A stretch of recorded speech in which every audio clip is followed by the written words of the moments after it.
Guys, today we're outside, we're testing the Sony RX0 against the GoPro 6 Hero, and it is cold.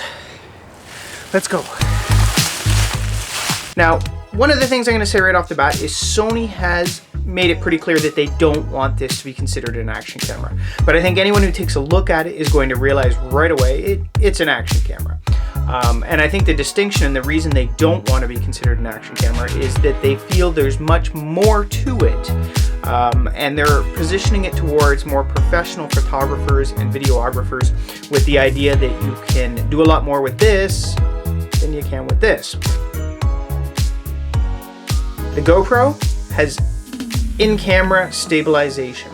From my tests, I have found that the stabilization itself is pretty awesome. It makes a big deal. Now, I took these out on a bike. I went for a ride through a little trail, and the two of them were mounted side by side, and the shaking on the bike is very obvious on this one. It almost makes me get that motion sickness feeling. This one here cleaned it up nicely, and I didn't have a problem.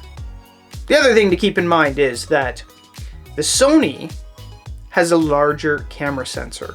And what that essentially means is that your color depth and your details that the sensor is actually capturing is going to be a higher quality. Meaning that if you want to go into post and you want to do color corrections on this, you're going to have a lot more success with this. So both of these cameras are small. They're rugged. They can both take quite a beating, and they're both waterproof. The big distinction about the two of these right off the bat is this one does not do 4K.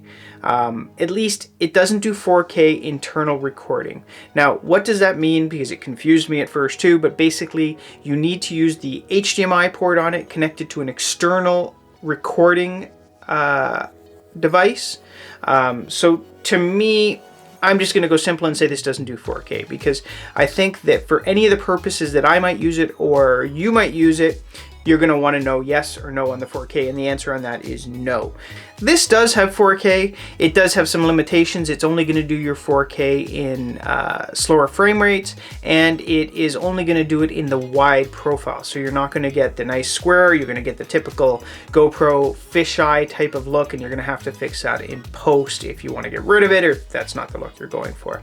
So 4K, if that's an issue, this one's out of the picture. Now, when it comes to size of the two cameras, I mean, this isn't going to matter too much, but the Sony camera is actually just a little bit smaller in width, and depth-wise, you can see that they're about the same, maybe a little bit smaller when you take the protruding lens on the GoPro into account. Now, one of the things I did find, the Sony comes with a 3/4 inch mounting screw, very similar to any camera, DSLR camera you're going to have. The GoPro does not. The GoPro actually requires the case or the bracket that you snap the camera into, which I guess is not a problem. It makes it a little bit...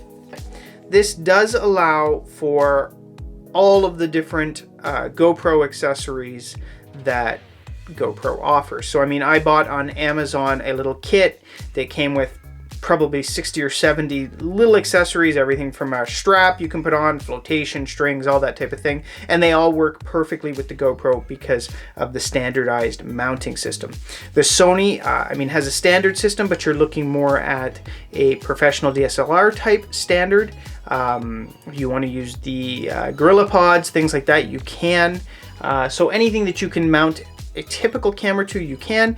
But that being said, when it comes to the action camera, that type of thing is not as prevalent. You don't have as many accessories to mount this to a bike handle or to a helmet or to things like that. Thanks again for joining me. Guys, if you haven't subscribed already, go ahead and click the link down below. We got lots of videos coming out. We're gonna have some more videos, some products, and some tutorials coming up soon.